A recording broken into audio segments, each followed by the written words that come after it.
जय जगन्नाथ बंधुगण आपण समस्त को यही नुआ भिडियो रे स्वागत जनाऊँगी। बंधुगण एबे शुणु ज्योतिष शास्त्र अनुजाई जो झील मानकर नाम यही अक्षर आरंभ हुए से देवी लक्ष्मी भाव में विवेचना करा जाए। बंधुगण ज्योतिष शास्त्र अनुसार क्यों प्रथम अक्षर अत्यंत पवित्र बोली कहुई आज यही भिडियो माध्यम जानिबा। दर्शक बंधु यही सब जानिबा पूर्व किछि हितवाणी जानिबा जहा मो जीवन शैली को परिवर्तन करि परिबो। आसंतु जानि नबा। जदि घरे वास्तुदोष दूर हैला परे भी स्वामी स्त्री मध्य झगड़ा हेउथाय तेबे उभय सोमवार दिन दुईमुखी रुद्राक्ष पिंधिबा द्वारा ताहा दूर होइथाय। प्रत्येक दिन स्वामी स्त्री उभय ओम नमः शिवाय मंत्र जप करिबा द्वारा समस्त अभाव असुविधा दूर होई सुख शांति प्राप्त होइथाय। घरे केबे भी लुहा खटरे सोइबा उचित नुहे। यह द्वारा दाम्पत्य जीवन रे विभिन्न समस्या देखा देइथाय। घरर दक्षिण पश्चिम कोण रे बेडरूम करिबा उचित। यह द्वारा शुभ होइथाय एवं दाम्पत्य जीवन रे शांति आसीथाय। सोइबा घरे बेड पाखरे किछि धला फूलर फटो रखिबा द्वारा वैवाहिक जीवन रे सुख सौभाग्य आसीथाय। स्त्री लोकंकर मेकअप सामग्री केबे भी बेडरूम व्यतीत अन्य केउ घरे रखिबा उचित नुहे। यह अशुभ होइथाय। स्वामी स्त्रींकर बेडरूम ठीक उपरे जदि पानी टांकी रही थाए तेबे सेमानक मध्यरे थिबा संपर्क खराब होइथाय। बंधुगण ये पर्यंत जदि आपण माने वीडियो को लाइक करना प्लीज वीडियो को लाइक कर दिंतु एवं चैनल रे नुआ थिले चैनल को सब्सक्राइब कर दिंतु। बेडरूम रा ठीक उपरे जदि टॉयलेट रही थाए तेबे स्वामी स्त्रींकर संपर्क खराब होई छाड़पत्र आड़ को कथा जाई थाए। सेथिपई बेडरूम ठीक उपरे पानी टांकी किंबा टॉयलेट रखिबा उचित नुहे। जदि थाए बेडरूम बदलाइबा उचित। केबे भी बेड घर कबाट सामने हेबा अनुचित। यह द्वारा शरीर असुस्थ होइथाय एवं अशांति लगी रही थाए। सोइबा घरे लगी थिबा पंखारू किंबा झरकारु जेपरी अतिरिक्त शब्द बाहरिबा अनुचित। यह द्वारा मतभेद देखा देइथाय। बेडरूम रे डार्क रेड ब्लैक ब्लू एवं ग्रे इत्यादि रंग व्यवहार करिबा अनुचित एवं व्हाइट येलो पिंक किंबा क्रीम इत्यादि रंग करिबा द्वारा शुभ होइथाय। बाहर लोकन को केबे भी स्वामी स्त्री बेडरूम को जीवाकू देवा अनुचित। यह द्वारा सेमानकर भितरे संपर्क खराब होइथाय। बाहर लोकंकर नजर बेडरूम भीतर को पड़िबा उचित नुहे। यह द्वारा स्वामी स्त्री खराब कथार शिकार होइथांती।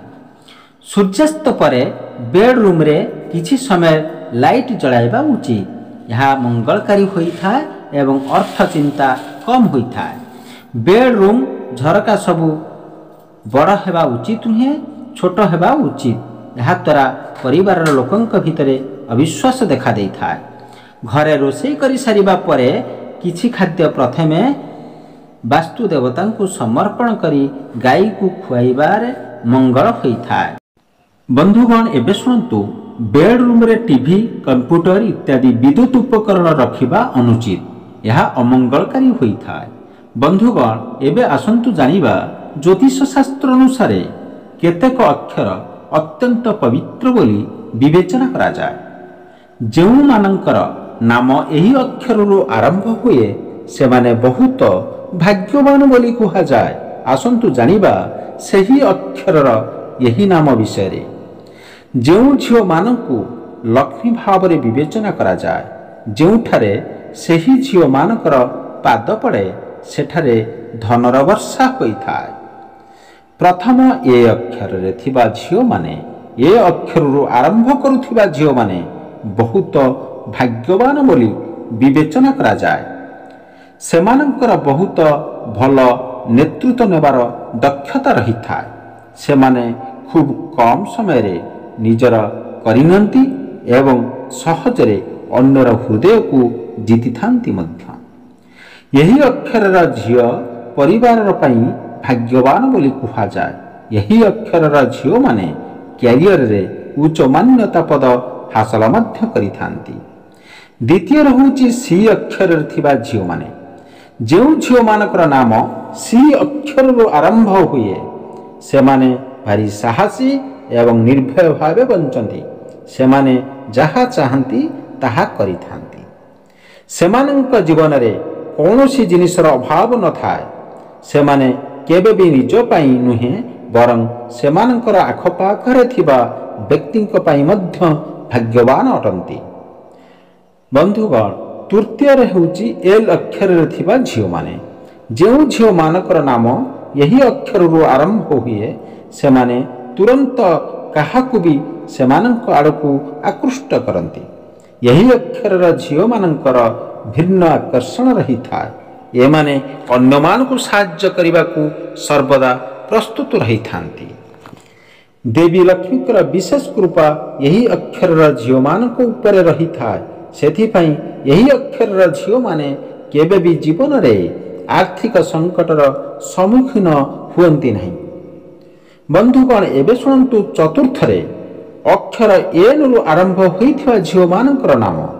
ଏନ୍ ଅକ୍ଷରରୁ ଆରମ୍ଭ ହୋଇଥିବା ଝିଅମାନଙ୍କର ନାମ ଭାଗ୍ୟଶାଳୀ ଭାବେ ବିବେଚନା କରାଯାଏ। ସେମାନେ ଯାହା କରିବାକୁ ଚାହାନ୍ତି ସମ୍ପୂର୍ଣ୍ଣ ହେବା ପର୍ଯ୍ୟନ୍ତ କରିବାକୁ ଚେଷ୍ଟା କରିଥାନ୍ତି। ସେମାନଙ୍କର ଆର୍ଥିକ ଅବସ୍ଥା ସାଧାରଣତଃ ଭଲ ଅଟେ। ଦେବୀ ଲକ୍ଷ୍ମୀ ସେମାନଙ୍କୁ ବିଶେଷ ଅନୁଗ୍ରହ ପ୍ରଦାନ କରିଥାନ୍ତି।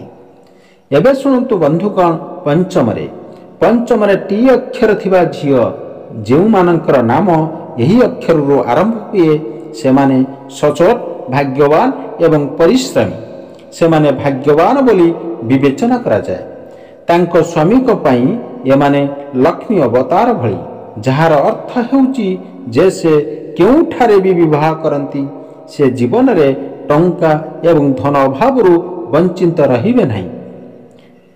ବନ୍ଧୁଗଣ, ଏବେ ଶୁଣନ୍ତୁ ଶେଷରେ ଅକ୍ଷର ହେଉଛି ୱାଇ। ୱାଇରେ ଥିବା ଝିଅମାନଙ୍କର, ଯେଉଁ ଝିଅମାନଙ୍କର ନାମ ୱାଇ ଅକ୍ଷରରୁ ଆରମ୍ଭ ହୁଏ ସେମାନଙ୍କର କଠିନ ପରିଶ୍ରମ ଦ୍ୱାରା ଜୀବନରେ ଏକ ଭଲ ସ୍ଥାନ ପାଇପାରିବେ। ଭାଗ୍ୟ ତାଙ୍କ ସହିତ ସାରା ଜୀବନ ରହିବ।